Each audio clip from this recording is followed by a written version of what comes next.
हाय दोस्तों, स्वागत है आपका मेरे चैनल मेरी परवरिश पर। दोस्तों, आज इस वीडियो में हम डिस्कस करेंगे कि जब बच्चा अपनी फूड जर्नी को स्टार्ट करता है तब बच्चे के लिए हमें कितने अमाउंट में उसे खाना देना है और कितनी बार हम उसे एक दिन में खाना खिला सकते हैं और क्या एक पूरे दिन का या एक पूरे वीक का प्लान होता है, हम किस तरह से उसके फूड को प्लान करें ताकि बच्चे को पूरी तरह से एक न्यूट्रिशियस डाइट भी मिले और बच्चे को हर तरह से बच्चे के लिए वो डाइट परफेक्ट होनी चाहिए। तो इन सब के बारे में आज इस वीडियो में हम डिस्कस करेंगे। दोस्तों, इससे पहले वाली वीडियो में हमने डिस्कस किया था कि बच्चे की फूड जर्नी किस एज से स्टार्ट करते हैं, क्या परफेक्ट एज होती है बच्चे की स्टार्टिंग के लिए, किस तरह से हम बच्चे की फूड जर्नी को स्टार्ट करा सकते हैं, कैसे हम उनका इंटरेस्ट डेवलप करा सकते हैं। तो ये सारी बातें हमने पहली वीडियो में ऑलरेडी डिस्कस की हुई हैं, तो प्लीज आप वो वीडियो भी जरूर देखें। तो आप दोनों वीडियोस को प्लीज एंड तक देखें क्योंकि पूरी इन्फॉर्मेशन होना बहुत जरूरी है। तो आइए स्टार्ट करते हैं अपनी इस वीडियो को। सब्सक्राइब करें मेरे चैनल मेरी परवरिश को और बेल आइकन पर क्लिक करें लेटेस्ट वीडियो अपडेट्स के लिए। अभी भी बच्चा मदर मिल्क या फॉर्मूला मिल्क ले रहा होता है तो बच्चे को आप कोशिश करें कि जब स्टार्टिंग कराएं हम 6 मंथ से या 5 या 5.5 मंथ की स्टेज से जब हम उसकी फूड जर्नी को स्टार्ट कराएं तो बच्चा एक बार में 2 से 3 चम्मच ही उसके लिए इनफ होता है खाने के लिए, उतना ही वो खा पाता है। दोस्तों, फूड जर्नी की जब बात करें तो बच्चे के लिए आता है कि हमें बच्चे को कितने अमाउंट में खाना देना है। अब हो सकता है कि कुछ बच्चे 3 से 4 स्पून 4 से 5 स्पून भी खा सकते हैं, वहां पर भी उनके लिए वेल एंड गुड है अगर बच्चे खा लेते हैं। तो स्टार्टिंग में क्या होता है कि बच्चे के लिए एक नया टेस्ट होता है तो बच्चे को थोड़ा टाइम लगता है उस टेस्ट को लेने में और उसको कंटिन्यू करने में। ये भी हो सकता है कि कुछ बच्चे जब आप स्टार्ट कराएं उनको फूड देना तो हो सकता है कि बच्चे अपनी जीभ पर उससे हल्का सा टेस्ट करें और वो एकदम से उसको इग्नोर कर दें आपके बनाए हुए खाने को, या वो एकदम से ऐसा साइन दे कि उन्हें नहीं खाना है, उनको पसंद नहीं आया है। तो इस कंडीशन में पेरेंट्स बिल्कुल भी निराश ना हो क्योंकि एक बहुत ही अलग स्टेज है, न्यू टेस्ट है उनके लिए, तो टाइम उनको डेफिनेटली लगेगा उसे कंटिन्यू करने में। अगर आपको लगता है कि बच्चे ने अभी जो मैंने बनाया है वो नहीं खाया है या 1 से 2 स्पून खा के उसने छोड़ दिया है तो अभी वो उसकी फूड जर्नी अच्छे से स्टार्ट नहीं हो पाई है, ऐसा बिल्कुल भी नहीं है। बच्चे को टाइम लगेगा, आप अपनी कोशिश करते रहें, आप बिल्कुल सक्सेसफुल होंगे। और अगर आपको कभी लगे कि जो फूड आपने उसको इस टाइम पर बना कर दिया है वो उस टाइम पर उस फूड को नहीं खा रहा है तो आप उस टाइम को चेंज कर सकते हैं। जैसे कि आपने ब्रेकफास्ट में कुछ बना के दिया है मिड मॉर्निंग में और वो उसको नहीं खा रहा है तो आप उसको शाम में चेंज कर सकते हैं। तो आपको बच्चे के अकॉर्डिंग थोड़ा सा चेंज लाना होगा और डेफिनेटली बच्चा उसको खाएगा और आप जो बच्चे की फूड जर्नी स्टार्ट करा रहे हैं आप उसमें डेफिनेटली सक्सेसफुल भी होंगे। अब बात करते हैं कि बच्चे को एक दिन में कितनी बार खाना खिलाएं। तो बच्चे को हम 2 बार ही मील देते हैं एक दिन में। 6 महीने का बच्चा mother milk formula milk regular ले रहा होता है तो 2 बार ही उसे नीड होती है, तो आप एक दिन में उसे सिर्फ 2 बार ही खाना देंगे। नेक्स्ट है कि जब भी आप बच्चे को कोई मील स्टार्ट करा रहे हैं तो अगर आपने उसको ब्रेकफास्ट में या मिड ब्रेकफास्ट में अगर आपने उसको कोई एक मील स्टार्ट कराया है तो आप रेगुलर 3 डेज तक उसी मील को कंटिन्यू करेंगे। इससे क्या होता है कि अगर आप बच्चे को कोई मील दे रहे हैं,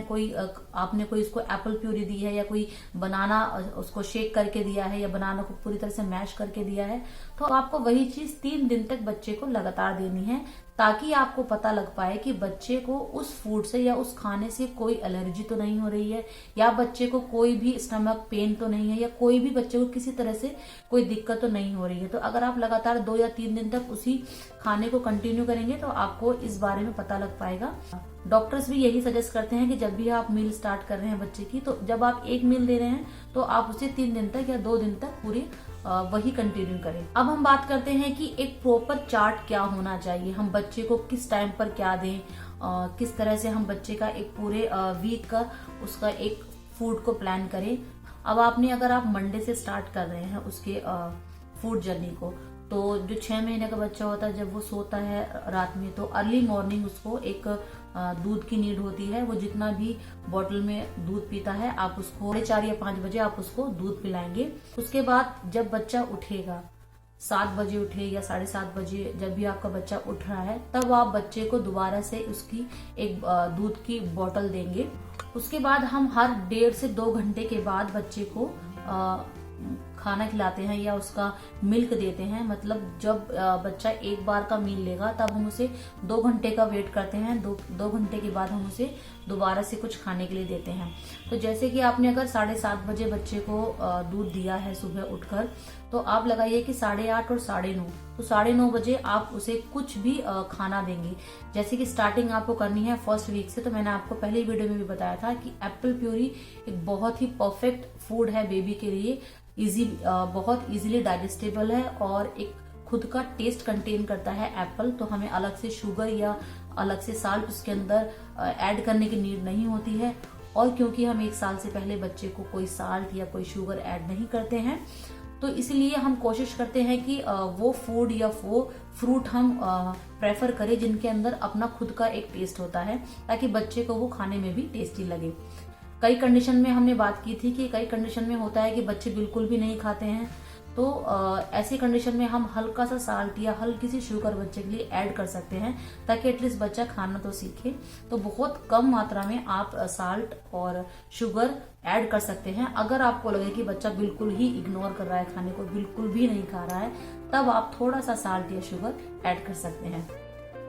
तो हम बात कर रहे थे कि अगर आपने एप्पल प्यूरी बच्चे को दी है 9:30 बजे, तो 9:30 बजे अगर आपने बच्चे को मंडे को एप्पल प्यूरी दी है, तो मंडे, फिर ट्यूसडे और फिर वेडनेसडे, आप ये 3 दिन तक बच्चे को एप्पल प्यूरी ही कंटिन्यू करेंगे उस टाइमिंग पे, ताकि आपको पता लगे कि बच्चा जब एप्पल प्यूरी को खा रहा है तो उससे उसको कोई साइड इफेक्ट तो नहीं हो रहा है, या फिर कोई एलर्जी नहीं हो रही है बच्चे को, या फिर गैस की कोई प्रॉब्लम नहीं है, या कोई पेन नहीं है। तो बहुत सारी जो चीजें हैं वो पेरेंट्स को पता लग जाती हैं कि अभी ये बच्चा अगर फूड इसने ये वाला फूड खाया है और 3 दिन तक लगातार उसने वो खाया है, तो अभी वो उसके साथ कंफर्टेबल है। फिर जब बच्चा 9:30 बजे के बाद वो खा लेता है, तो 10:30 11:30 के बाद फिर वो 1-2 घंटे खेलने के बाद बच्चा एक नैप लेता है बीच में। जब वो नैप लेगा तो उस नैप से पहले आप बच्चे को फिर से एक दूध की बोतल देंगे और बच्चा दूध पीकर एक अच्छी सी नैप लेगा। 1.5 से 2 घंटे बच्चा सोता है आराम से। बाद जब बच्चा नींद से उठता है 12:30-1 बजे करीब, तब उनके लंच का टाइम होता है और लंच में आप उनको उनका मिल्क ही देंगे, या वो मदर मिल्क ले रहे हैं या फिर फॉर्मूला मिल्क ले रहे हैं, तो आप उनको पेट भर के उनका मिल्क दीजिए। और उसके बाद बच्चा एक खेलने के कुछ टाइम तक खेलेगा और खेलने के बाद वो फिर से एक अच्छी सी नींद लेता है और फिर वो शाम में उठता है। शाम को 5 बजे 4:30 बजे जिस टाइम पर भी आपका बच्चा उठ रहा है, तब वहां पर दोबारा नीड है उसे एक मील देने की। तब आप वहां पर एक दोबारा से उसके लिए कोई खाना बनाएं, जैसे कि आपने दाल के सूप से स्टार्टिंग की है। दोस्तों ध्यान रहे कि जब आप दाल का सूप बना रहे हैं बच्चे के लिए, तो आप सिंगल दाल यूज करेंगे और वो भी आप येलो मूंग दाल यूज करेंगे, क्योंकि छिलके वाली मूंग दाल बच्चे का गला चौक कर सकती है। कॉम्बिनेशन वाला जो फूड का जो टाइम है वो अभी नहीं है दोस्तों, वो थोड़ा टाइम के बाद आता है। तो अगर आपने उसको येलो मूंग दाल का सूप दिया है, तब आप मंडे, ट्यूसडे, वेडनेसडे आप 3 डेज तक वही सूप कंटिन्यू करेंगे बच्चे के लिए, जिससे कि उसको हर तरह से वो डाइजेस्टेबल हो और पेरेंट्स के लिए भी इजी हो बहुत समझना कि वो उसे पूरी तरह से परफेक्ट है या नहीं।